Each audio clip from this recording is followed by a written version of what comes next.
இங்கு நீ வா எந்தன் நெஞ்சில் பஞ்சம் வஞ்சம் நஞ்சே மிஞ்சும் உடல் வேறு வேறாகி உயிரை தந்தவளே நானே நாகம் நானே.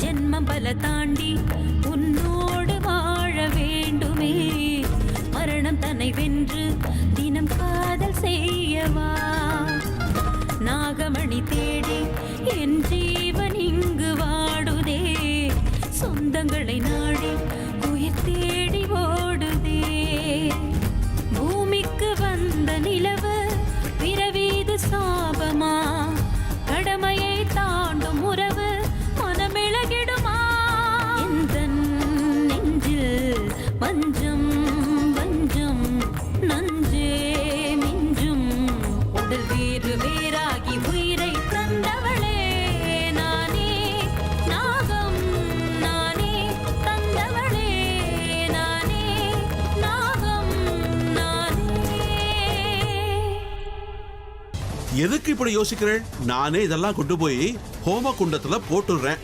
பயப்படுறதுக்கெல்லாம் ஒன்றும் இல்லை. எனக்கே இப்படி ஆகுது. அமிர்தம் இங்கதான் எங்கேயோ இருக்கிற மாதிரி எனக்கு தோணுது. அவங்க இங்க வந்திருக்காங்களா? எங்க பாம்பு? அங்கதான் பார்த்தேன். அது பாக்குறதுக்கு எப்படி இருந்துச்சு? ரொம்ப பெருசா இருந்துச்சு, பளபளன்னு இருந்துச்சு. அப்படின்னா அது நாகராணி தான்.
அண்ணே,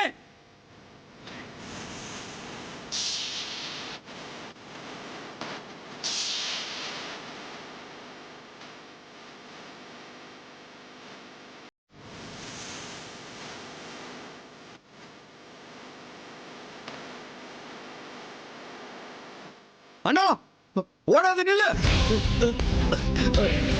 இந்த தாயத்தை கட்டிக்கோ.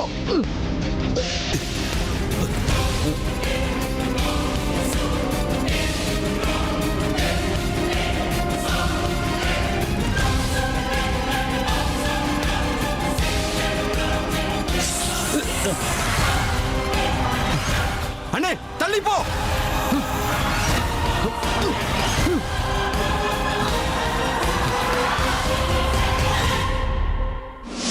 ருத்ரா பாத்துடா. ஹே பாம்பு, இவ்வளவு தூரம் தேடிக்கிட்டு வந்துட்டியா? இன்னைக்கு நான் உன்னை விட மாட்டேன். உன் சாவு என் கையில தான்.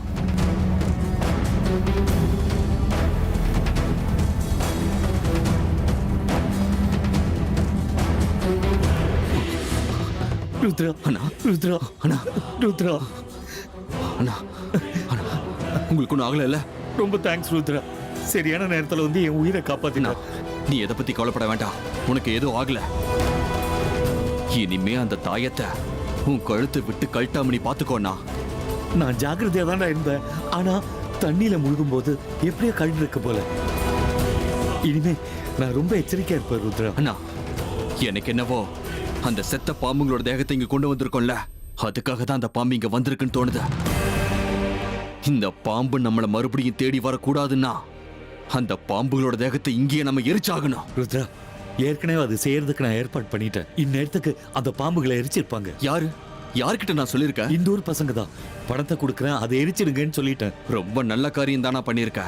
இனிமேலும் அந்த தேகங்களை தேடி அந்த பாம்பு இங்க வராத. ருத்ரா வா, அங்க எல்லாரும் பூஜைக்கு வெயிட் பண்ணிட்டு இருப்பாங்க. சீக்கிரம் போலாம். பூஜை நின்னு போச்சுண்ணா. வாட்? நீ என்ன சொல்ற ருத்ரா? ஆமாண்ணா, அதை பத்தி உனக்கு போற வழியில சொல்றேன். ஆனா பாம்பு உன்னை இவ்வளவு தூரம் துரத்திக்கிட்டு வந்த விஷயத்த நீ யார்கிட்டயும் சொல்லக்கூடாது. அம்மாவுக்கும் அன்னிக்கும் தெரிஞ்சதுன்னா ரொம்ப பயந்து போயிடுவாங்க.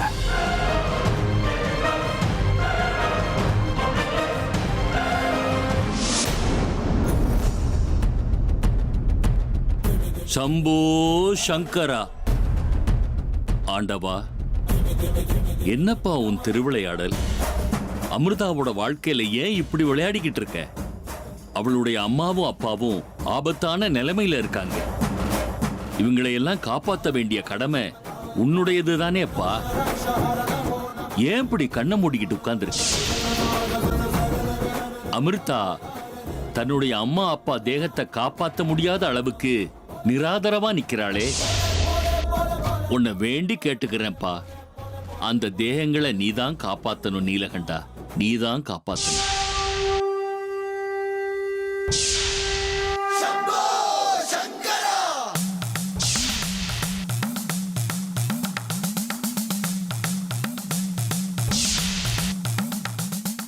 விஸ்வநாதா, நாகராஜா நாகராணி தேகங்கள் அழிஞ்சு போகாம காப்பாத்துறது எவ்வளவு முக்கியம்னு உனக்கு தெரியாதா?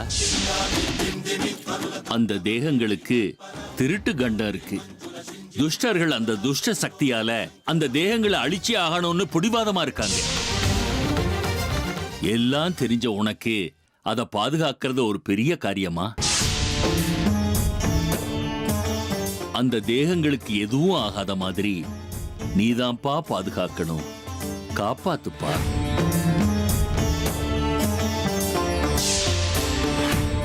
ஓம் நம சிவாய. ஓம் நம சிவாய. காலத்ரிகால நேத்ரத்ரி நேத்ர சூலத்ரி சூலகாத்ரம்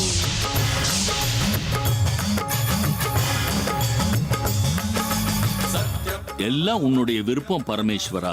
பிரஸ்வரூப மாத்ரம்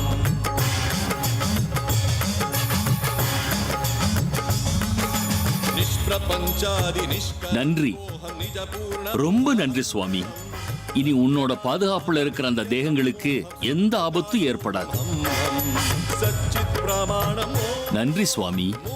சம்போ சிவசங்கரா, சம்போ சிவசங்கரா. தீர்காயுசா இருங்கோ. 100 வருஷம் நன்னா ஆரோக்கியமா இருங்கோ. சுவாமி, என் பேரனுக்கு கல்யாணம் ஆயிடுச்சுனா எல்லாம் சரியாயிடும் இல்லையா? அவனுக்கு இருக்கிற சர்ப்பதோஷம் நிவர்த்தி ஆயிடுச்சு இல்லையா? அதெல்லாம் கண்டிப்பா நிவாரணம் ஆயிடுச்சுமா.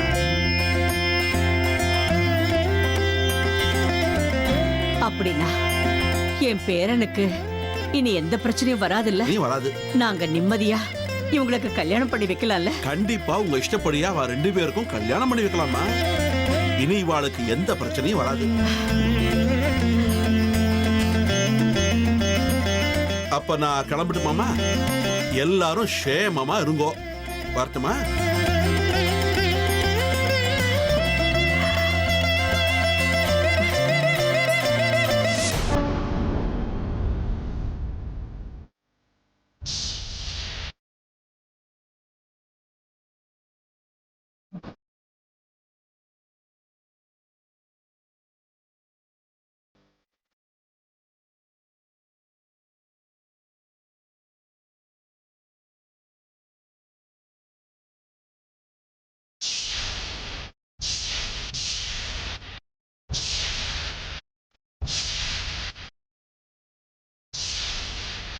நாகேஸ்வரா, இன்னும் உனக்கு என் மேல கருணை இருக்குன்னு எனக்கு இப்பதான் தெரிஞ்சது. அதனால்தான் அந்த சுவாமிஜி மூலமா என்னை இந்த இடத்துக்கு வர வச்சிருக்க. என் எதிரி இங்க கிடைப்பான என்னை இங்க வர வச்சிருக்க.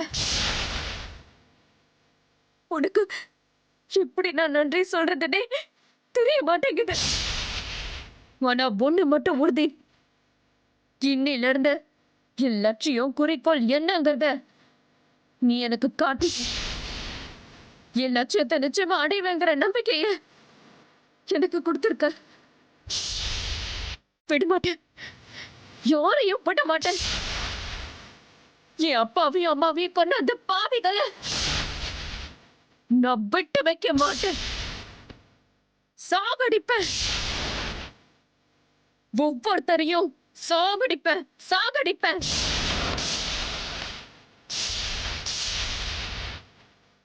குருதேவா, நீங்க சொன்ன வார்த்தை உண்மையாயிடுச்சு. நீங்க சொன்ன மாதிரியே அது பரமேஸ்வரன் எனக்கு வழிகாட்டிட்டான். இனிமே எனக்கு தோல்வி கிடையாது, வெற்றி மட்டும்தான்.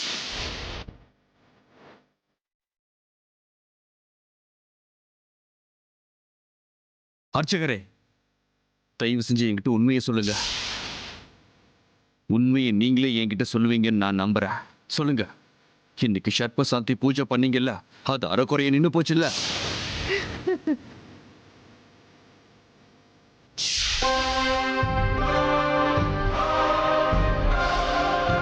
எதுக்காக போய் சொன்னீங்க? உங்க நல்லதுக்கு தான். அப்படின்னா உங்க அம்மாவுக்கு மட்டும் இன்னைக்கு பூஜையில விக்னம் ஏற்படுதுன்னு தெரிஞ்சா அவங்க நிலைமை என்ன ஆகும்னு கொஞ்சம் யோசிச்சு பாருங்க. அப்போ புரியும் நான் ஏன் அவங்க கிட்ட பொய் சொன்னேன்னு. உண்மைதான், நீங்க பொய் சொல்லி நல்ல காரியம் பண்ணிருக்கீங்க. ஆனா பூஜையை மறுபடியும் பண்ணிருக்கலாம்ல? அது முடியாது. பூஜைக்கு நடுவுல விக்னம் ஏற்பட்டா மறுபடியும் பூஜையை முதல்ல இருந்து ஆரம்பிக்க முடியாது. வேண்டாம், இன்னைக்கு பூஜை பண்ண வேண்டாம், நாளைக்காவது பண்ணிருக்கலாம்ல? இல்ல, அடுத்த ஒரு வருஷத்துக்கு சர்ப்பதோஷ நிவாரணம் பண்ண முடியாது அப்படின்னு ஒரு சின்ன அறிவுரை சொல்றேன். உங்க அண்ணன் பையன் மட்டும் இல்ல, உங்க ஆத்துல இருக்கிற எல்லாருமே இனிமே ஜாக்கிரதையா இருந்தாகணும். உங்க குடும்பத்துல உள்ள எல்லாருமே இனிமே ரொம்ப ஜாக்கிரதையா நடந்துக்கணும். கொஞ்சம் அலட்சியமா இருந்தேன்னா கூட நடக்க கூடாததெல்லாம் நடந்துரும். உங்க ஆத்துல யாருக்காவது மரண கண்டம் ஏற்பட்டா அது நிச்சயமா பாம்பால மட்டும்தான். புரியறதா?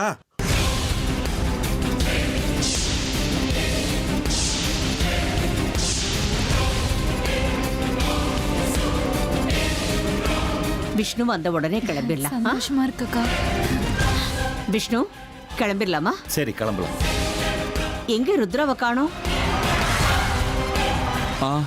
அதோ சித்தப்பா வராரு. அம்மா வாங்க, சீக்கிரமா இங்கிருந்து போயிடலாம். சரி, கிளம்பலாம். இன்னொரு தடவை சாமியை தரிசனம் பண்ணிட்டு போயிடலாம். வாங்க.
நீங்க எல்லாரும் ரொம்பவே அந்யோன்யமா நிம்மதியா சந்தோஷமா இருக்கீங்க.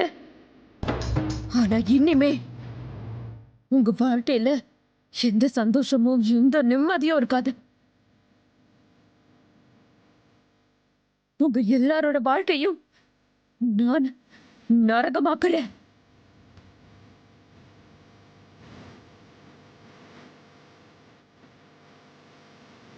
இனிமே ஒரு நாள் கூட நீங்க நிம்மதியா இருக்க மாட்டீங்க. உங்களை அழிக்கிறேன். இனிமே உங்க குடும்பத்தை அழிக்கிறது தான் என் லட்சியம். தயாரா இருங்க, ஒவ்வொருத்தரும் தயாரா இருங்க செத்து போறதுக்கு. என் வாழ்க்கையில எனக்கு ஒரே லட்சியம் தான், ஒரே குறிக்கோள் தான், உங்க குடும்பத்தை அழிக்கிறது.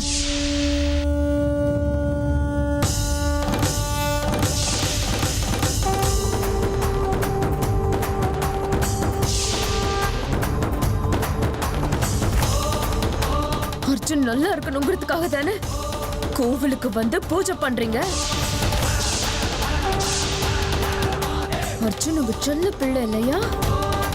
உங்களோட செல்ல பிள்ளை தான் என் பலி. அவனை காப்பாத்துறது யாராலையும் முடியாது. அர்ஜுன் சாவு என் கையில தான். இது சத்தியம்.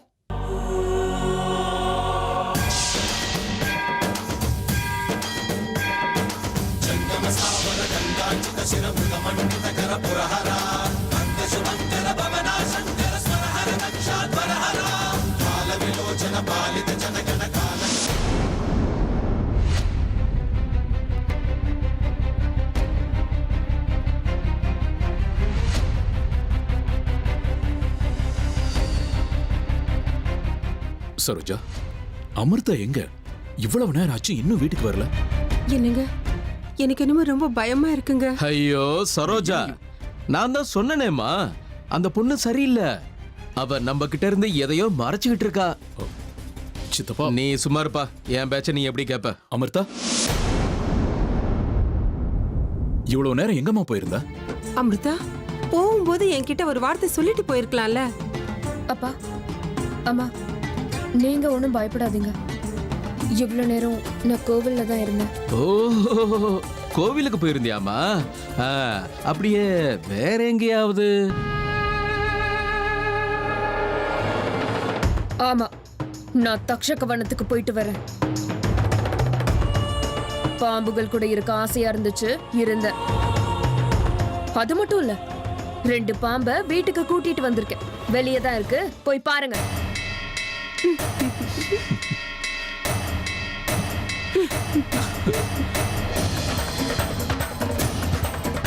சித்தப்பா, அவகிட்ட வாய் கொடுத்து மாட்டிக்காதீங்கன்னு எத்தனை முறை சொல்லியிருக்க? இல்லப்பா விக்ரம், அவ சொல்றது உண்மைதான். நான் தான் அன்னைக்கே சொன்னேன்ல, இவளுக்குள்ள ஏதோ ரகசியம் இருக்குன்னு. வேணும்னா நீங்க வெளியில போய் பாருங்க.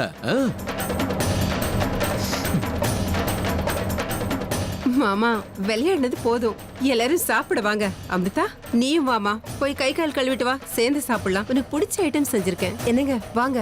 மாமா, நீங்களும் வாங்க.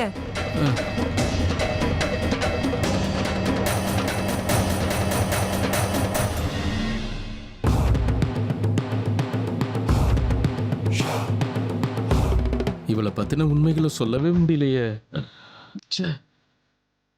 அந்த நாகமணி உங்ககிட்ட இருக்கிறதுனால தானே இத்தனால இவ்வளோ ஆட்டம் போட்டீங்க. அதை மறுபடியும் எப்படி அடையிறதுன்னு எனக்கு நல்லாவே தெரியும். நாகமணி மட்டும் என் கைக்கு வந்து சேரட்டும். அதுக்கப்புறம் எந்த தாயத்து எந்த எதிரியை காப்பாத்துதுன்னு பார்த்து பாருங்க. நாளைக்கு நான் ஆஃபீஸ்க்கு வர மாட்டேன். ஆமா, என் பையன் கரண் கிட்ட இன்ஸ்ட்ரக்ஷன்ஸ் எல்லாம் நான் கொடுத்துட்டேன். அவன் ஹேண்டில் பண்ணிப்பான். ஓகே ஓகே, பாய். அண்ணா, வா ருத்ரா.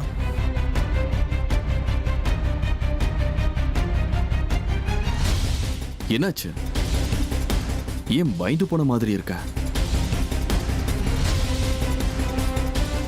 அதான் எல்லாம் உனக்கு தெரியுமா ருத்ரா?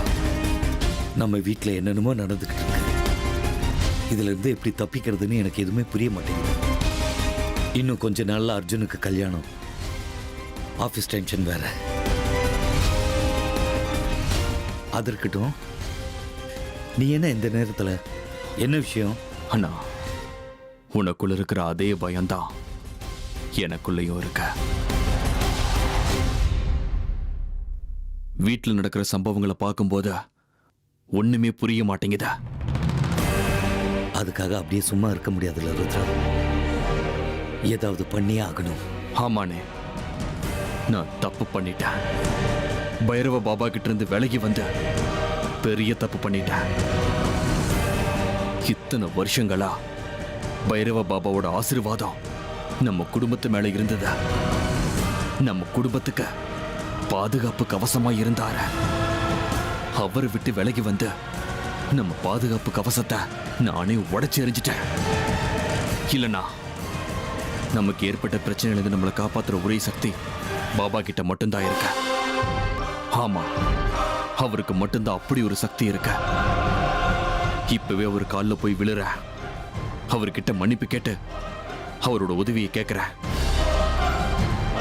நம்ம குடும்பத்துக்கு பாபாவோட ஆசீர்வாதமும் பாதுகாப்பும் நிச்சயமா வேணும். நமக்கு வேற வழியே இல்லைனா. ஆமா ருத்ரா, நீ சொல்றதும் சரிதான் எனக்கு படுது. நம்ம உன்னத்தை இழந்த அப்புறம் தான் இழந்த அந்த பொருளுடைய மதிப்பு நமக்கு புரியுது. சரி, நீ போய் பாபாவை சமாதானப்படுத்தி திரும்ப கூப்பிட்டு வர்றதுக்கு என்ன பண்ணுமோ அது பண்ணு. தபார், நீ உடனே பாபா கிட்ட போய் பேசிப்பார். அவரோட காலில் வேணா விழு. மொத்தத்துல நாம தூக்கக்கூடாது. சரிண்ணா, நாளைக்கு காலையில பாபா கிட்ட போறேன். இந்த வீட்டோட பாதுகாப்பு கவசத்தை திரும்ப கொண்டு வந்தே தீருவேன். நீ கவலைப்படாம ரெஸ்ட் எடுத்துக்கோ.